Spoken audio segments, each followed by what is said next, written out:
Hello, everybody. Welcome to another edition of KARLTON Says Real Talk. Today we have another cast member from the hit show LA Hair joining us today. We have Mr. Dontay Savoy. Dontay, what's going on, man? How you doing? What's happening, Carlton? I'm doing pretty good. How are you? I'm doing good, man. I'm doing good. I'm really excited about talking to Dontay because, like I said, LA has one of my favorite shows, and at KARLTON Says we're always Team China, but we're also Team Dontay because Dontay definitely brings a life to the party on the show. And like I said, I'm just really excited to have the opportunity to talk to you, sir. And again, thank you so much for taking time out of your busy schedule to spend a little time with us here. Not a problem, man. All right. Well, let's start off with giving our audience a little background about yourself. Tell us a little bit. Where you grew up. Any siblings, favorite colors, hobbies, whatever you want to tell us about yourself. Yeah. Well, I grew up in the city of Compton, state of California. Went to high school in Gardena, graduated, went to college, dropped out, went to hair school, succeeded.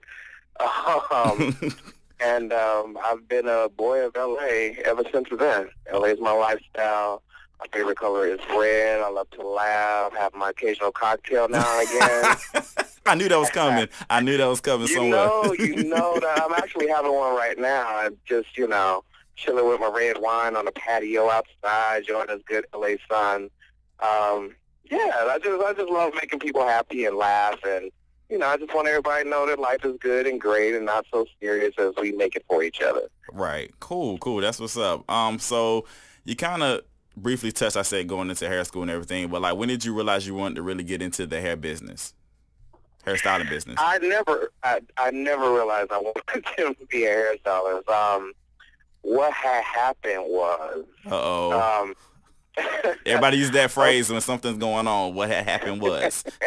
What happened was, a friend of mine back in the day asked me an important question of, where do you see yourself in 5 to 10 years? And at that time, I was working, of course, a dead-end job, and just to pay the bills and help out. My mom had just passed away, and it was something that boggled my mind and made me think. And I'm a deep thinker, so I was like, I don't know. I have no idea. At that time, I was not in college, and I was just working to pay the bills. And he was like, have you ever thought about doing hair school? And I was like, no, I'm not going to hair school. He was like, you should think about it. So I came up with this great plan.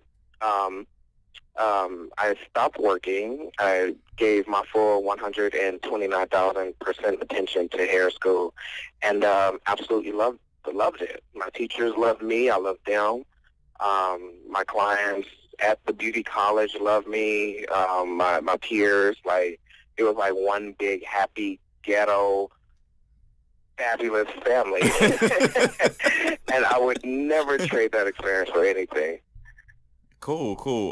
So how did you meet Kim and Kim Kimball? How did that relationship develop? Kimberly Kimball. Kim met me in a club. She's trying to get my phone number. I was like, yeah, no. No, actually, the owner of the beauty college I was attending was really good friends with Kim. And Kim graduated from that same school, just, which was kind of bizarre to me. But the owner of the school, she said, well, where do you plan on working after here? And I, once again, didn't have a clue. I knew what I wanted to do. I just didn't know how to get there. Mm-hmm. And she said, well, I'm going to introduce you to somebody I want you to meet. And I was like, okay, fine. So she set up this day for me to meet Miss Kimball, and I met her at a restaurant in West Hollywood, which is not far from the salon that she owns now, and met Kim, and we exchanged numbers. She was looking for an assistant at the time. I was like, okay, well, I'm looking to assist at the time. So we ended up clicking, and that was kind of all she wrote ever since then. I was back in 2003. Wow. And ever since then, we've been good. That's good. That's great. Yeah. So how did you get the Access Hollywood gig? I know you're doing that because I know on the show a lot of times they're saying, well, Dontay's away doing his thing at Access Hollywood. Like, how did that come about? Okay. Access Hollywood. Access Hollywood came about. I knew a girl. Well, Sean Robinson, who works on the show, she's the co-anchor of the show, and I had done her hair once before prior to me actually working at Access Hollywood on set. I had went to her house and I had to do her extensions one day, and that's how that ended up developing. And then I ended up just meeting randomly one of the executive producers of a TV One show, which was produced by Access Hollywood, and I started doing her hair. So Access Hollywood was looking for another hairstylist to join the team, and just so happens that I knew one of the producers, and I styled one of the producers off set as a regular client, and then she just asked me if I wanted to come on set and work with Access Hollywood and work with Sean. They need another hairstylist, and that was all she wrote. Cool. And that was maybe 2.5 years ago. Cool. All right, so let's get into this LA hair drama. Oh, guys. First, before we get into that, how did you feel about being a part of reality TV? Because there's a lot of, misconception out there, that reality TV stars are just larger than life and it is all about drama and everything. But how did you feel about being a part of it, when you were approached about the show? Well, we all were a little bit nervous. The whole cast of LA Hair was a little bit nervous about, oh my God, how are we going to be portrayed? As blacks in beauty in the business, we want to, be the most positive, utmost. We don't want to be viewed as negative any way possible.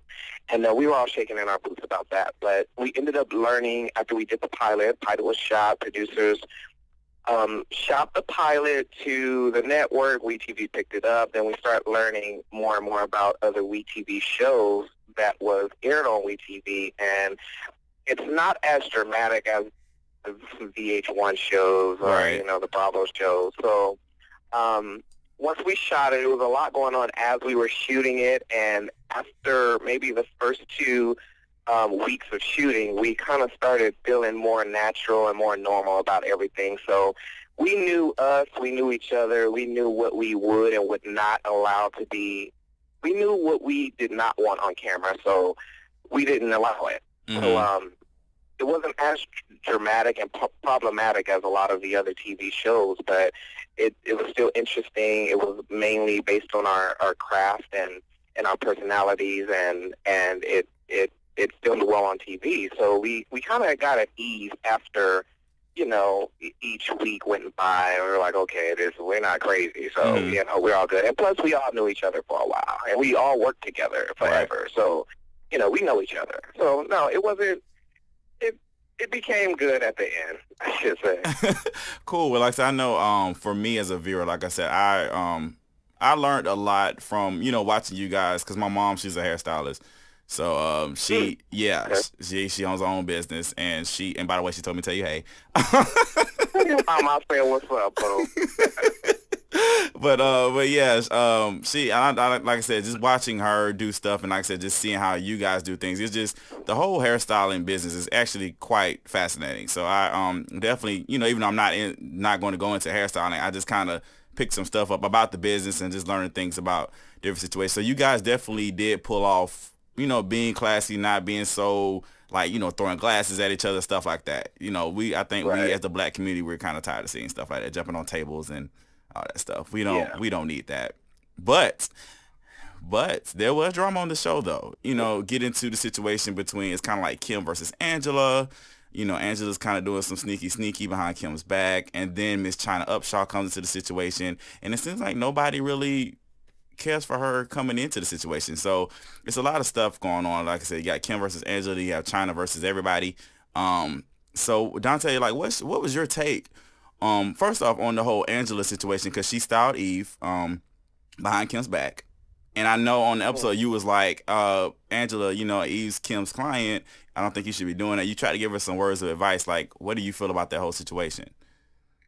Well, Angela and Kimberly Campbell are 2 different breeds of 2 different planets, and I think when they met, it was like the solar explosion. I don't know. um, Angela is very strong-minded. She's a strong woman. So is Kim. And I think Angela was very perturbed at the fact that everyone was like, oh, did you get Kim permission to do this? Did you get Kim? And then I think she kind of just got tired of it. So she just went on ahead and did her own thing. And Kim, on the other hand, as a businesswoman, is like, Angela, you know, I'm kind of upset that you did this. And Angela understood it, but I don't think Angela got it. And I think after that, you know, after time of working with each other, we all work together, but it's still that I think it's a woman thing. Oh, women go through stuff. I don't know what. After that, I didn't get it. I was just lost in the air. Like, okay, she blinked at you, you blinked at her. Y'all looking at each other funny. We in front of all these people. I don't know. So I just, you want a cocktail? You want to get your drink home real quick? Oh wow. Okay, so and for those who may not know, I guess the rule, there's like a stylish rule, I guess, as far as the client. Can you kind of explain that to the viewers or to the listeners? Okay. So as hairstylists, we have our clients, and after so many years of styling our clients, we understand that we might get tired of each other. Clients, they'll get tired of us, we'll get tired of them, or whatever may happen, and they have to move on, and we have to move on. But as number one, the most important rule as a solo stylist is to communicate with another hairstylist if you were to do another stylist as a client. And a lot of times it can go by wayside, like certain people won't care, the client won't care, the hairstylist won't care, but at that point you know what type of person you're dealing with.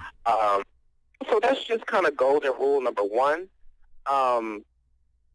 But, you know, sometimes, you know, sensitivity, emotions, you know, certain things come into play, and it'll make hairstylists react, and it'll make clients react, and it's not a good thing. So the best thing to do is just keep an open communication with the other hairstylists and the clients, and, you know, let them know, just so that you can avoid all of the mishaps of, you know, styling another hairstylist as a client. Okay. All right. Yeah, I know my mom was kind of getting a little heated because she was just like, you're not supposed to do that, blah, blah, blah. She was just kind of just going off. I was like, Mom, calm down, you know, drink some water. Right. Yeah, exactly. But she basically was saying the same thing you just said. Like I said, that's just how you do things out of respect. So yeah. All right. Well, let's get into this finale. Because like I said, it was very explosive. First off, it seemed like, again, trying to come into the situation, it seemed like it kind of put, I don't know what happened, like the energy, it was like again, it seemed like it was China versus everybody. Like how first of all, how did you feel about China, you know, coming, you know, into the salon? How did you feel about that? Because I know at first she kind of had your chair, because you walked in, you was like, hey, where am I supposed to go? And you know, how was that situation? I got introduced as China. Well, one of my situations is, because I work on set majority of the morning and early afternoon times, I usually schedule all my clients afterwards, which is why I'm coming into the salon a lot later than everybody else. So when I get there, it was only a 4-station salon, but it was like 6 or 20 hairstylists. I'm like, okay, what? I don't understand. Well, okay, I need a drink, and I need to figure out where I have to sit, because I have women in here needing their hair done. So I get in the salon, and I see Anthony, first of all, behind the desk. And I'm like, okay, why are you behind the desk? I mean, the receptionist is answering phones. And then I'm like, okay, I see all of the stations are taken, and I see China sitting at my station. So I had to ask Anthony, there's some changes going on within the, you know, first 4 hours that I have not been here. Let me know what's happening. He was like, I think you should go talk to Kim. I said, okay, let me go see Kimberly. Walk in the back, go see Kim. She got this look on her face. I'm like, Kim, I know you're busy, boo, but where do you want me to sit? She's like, sit at my station. I'm like, oh, okay, cool. But China and we go back. I worked with China at the very beginning of my career on photo shoots, and And she was a little different then, but she means no harm by any means necessary. And then again, maybe it's because I'm a guy and she's a girl, and we just clicked a little bit better than her and other women. So when she was in the salon and Kim made her manager and she was coming up with all these different rules and stuff, it was taking everybody out of their own individuality, and it was change, and no one understood why the change had to occur, and Kim wouldn't give any explanations besides, oh, we have to move, and I'm too busy to run a salon. So this is the person that's going to do it. So it was just that made it a little bit dramatic. It was like, there's people here who know each other. We all get along. Why couldn't you appoint one of us to do it? But she chose different, and that's what had happened. Okay. And like I said, with that, and again, we're Team China here. Like I said, we love China or whatever. And again, it's kind of upsetting, seeing her cry, and a lot of stuff, a lot of explosive things happens. But led us to that explosive finale. With, first off, you walk in late and well, quote unquote late, and Terry was the temporary manager, and he tells you to be the receptionist of the day. I found that funny. I found it funny how you took it. It was just like, you were just like, oh, okay, cool, and you just went to the desk and just sat down. So I thought it was funny. And you said in your confession, you was like, Terry's always waits for the opportunity to tell somebody what to do. Like, now, so is that for real? Like, is he, because I know for me, I don't really too much, from what the show is showing, Terry kind of rubs a lot of people the wrong way. And like, and it shows him like being a little sneaky, a little conniving, always going to Kim in private, talking to her about different things. Like, is the show really giving an accurate account of who Terry is? As far as like, does he really? You said a little sneaky and conniving. Yeah, a little bit. Okay, you said that. Yeah, I said it. Carlton said it. I said it. I said it. So Carlton says, baby, I love it. Okay, go ahead. But yeah, like, is the show, like, is that show really giving him an accurate account as far as like, is he really like that, or is it just, because sometimes again with reality TV it can kind of distort things. They cut and paste, they copy and paste, and I definitely understand that. So is the show giving him an accurate account of him, or is it that's just who he is? I can say it gives an accurate account of everybody. Okay. Everybody. There are no lies. It's all recorded. It's all been recorded and filmed.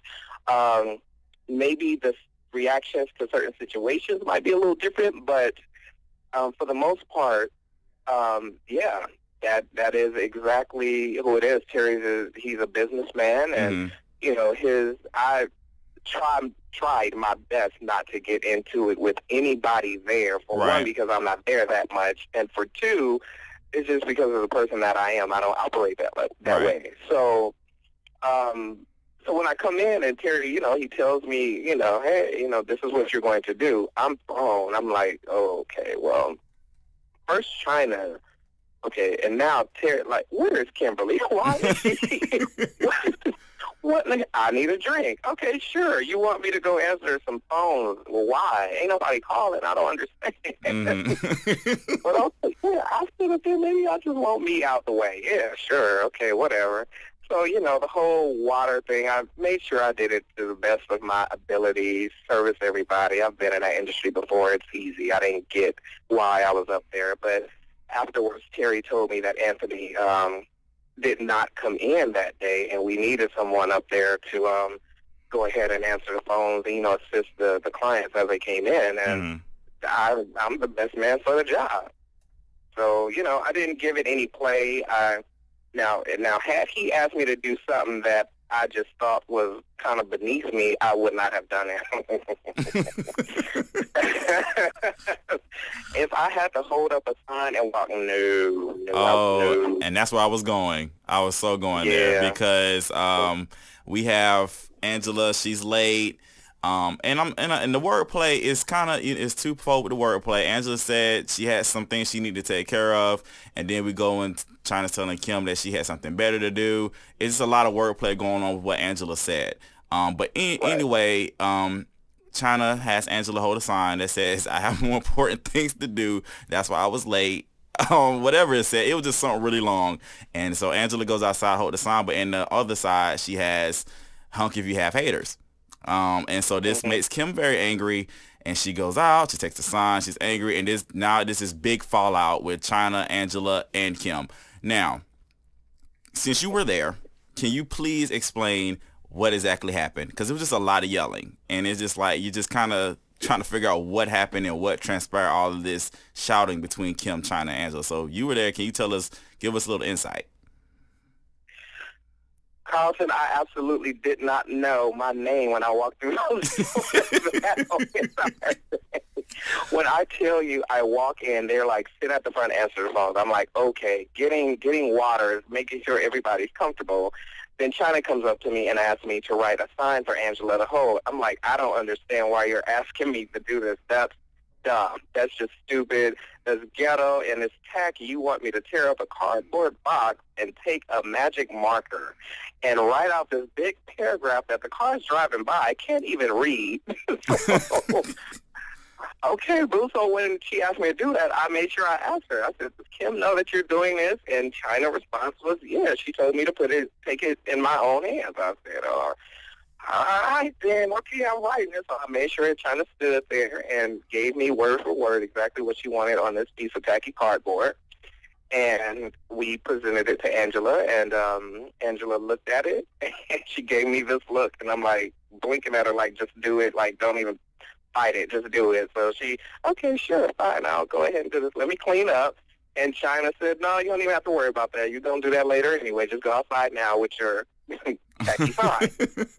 So Angela goes outside with the sign, and, you know, Kim's there. She's working, and the whole time I'm talking to Kim, not exactly about that, but I'm just trying to see where Kim's spirit is because, you know, and it was in a good space. And once Angela went outside and, you know, she goes to writing, then she turns the sign over and writes something else. Nobody really knew that. China goes outside. I don't know how she found out because she was not outside, so that, you know, continuity is a big issue with WeTV, but whatever.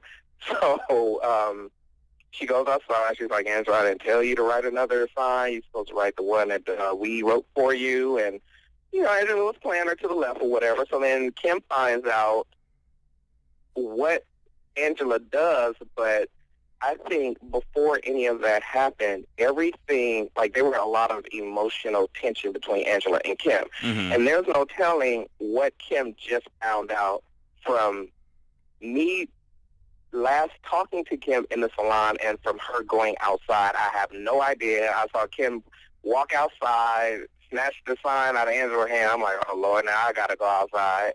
Terry was there. As you see, he was very nowhere to be found, under a rock somewhere. I don't know. But I'm out there. China's out there. They're arguing. There's traffic going by, you know, and it's just two black women getting into it. I'm like, oh, shit. Okay. All right. So I have no idea. Even to this day, I don't know what went on. I see Angela on a day-to-day basis. I'm like, Angela, what was all that about? Angela don't even know. I don't know. She just started storming towards me. I didn't know what to do. You know, I was just holding up the sign doing what China told me to do. I didn't get it. You know, it's all confusing. No one knows. Only Kim knows. If you do an interview with Kim, she might be able to elaborate more in detail of that situation because she was the one that reacted the way she did. So, you know, at this point, no one really knows. Everything is up in the air. Okay. Well, yeah, hopefully we can get that interview with Kim. That would be awesome. And I can ask her because I could be like, what happened? Because it was just a lot. And it was just, and next thing, you know, last thing we see, Angela's walking out the door and she leaves. And then the WeTV credits roll, and then that's the end of that. So right, exactly.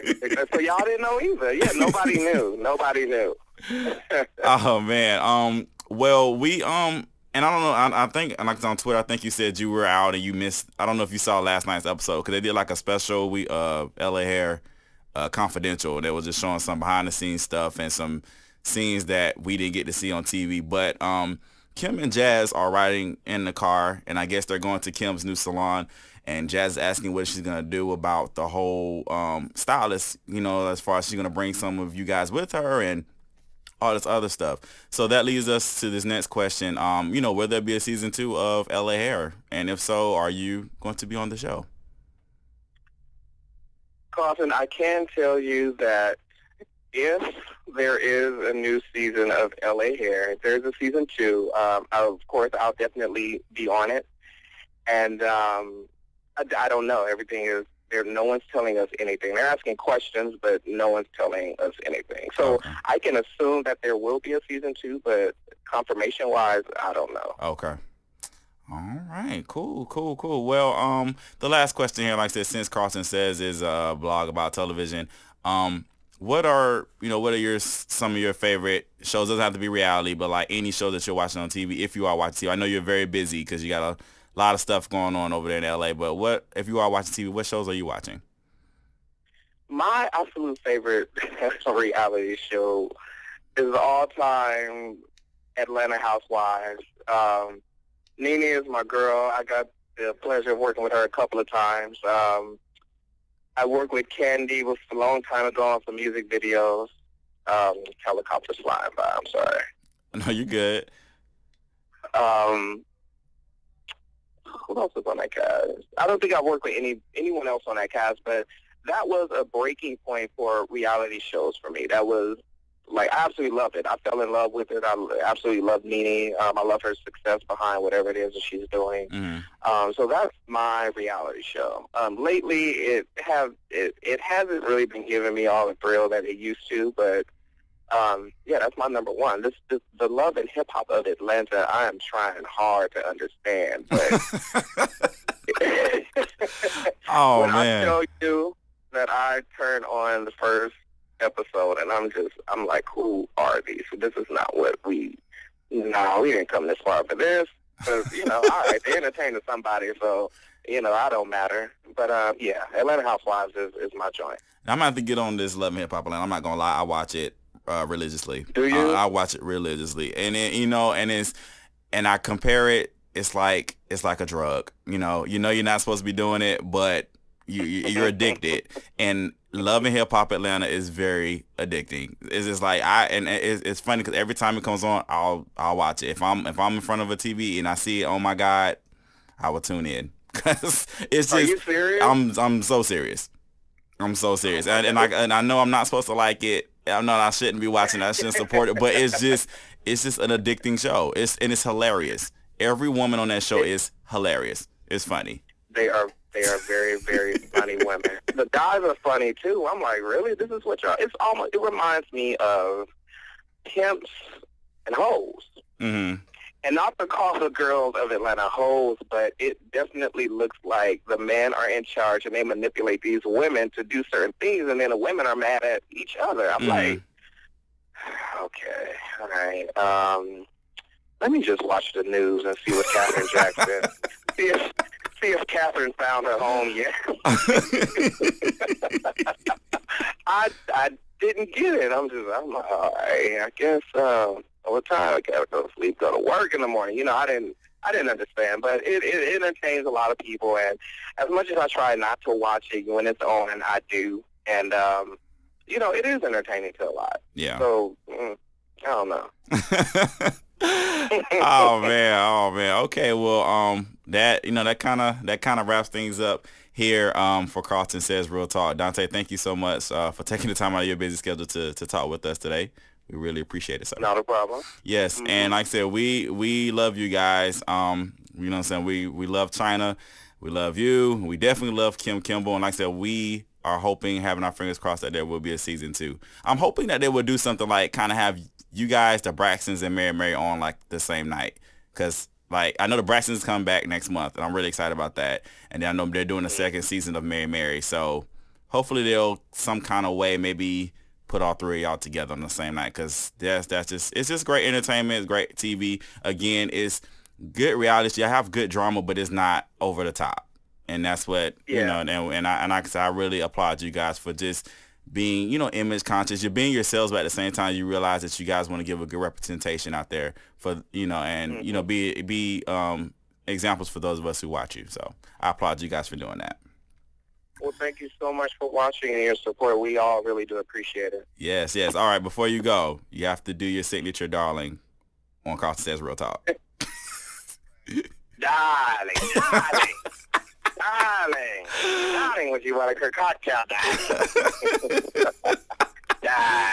Oh, I'm darling, man. everybody. I'm darling guys sometimes and forget. I'm like, sorry. It's funny. People people laugh at it, and it just, you know, became something that I did. Yeah, it's the last day. Definitely, Dontay definitely is the life of the party of LA hair, and with his cocktail and all. So we appreciate you for you just being you. We thank you. All right, guys, that's gonna wrap it up for KARLTON Says Real Talk. We thank you for listening, and we will see you guys next time. Bye.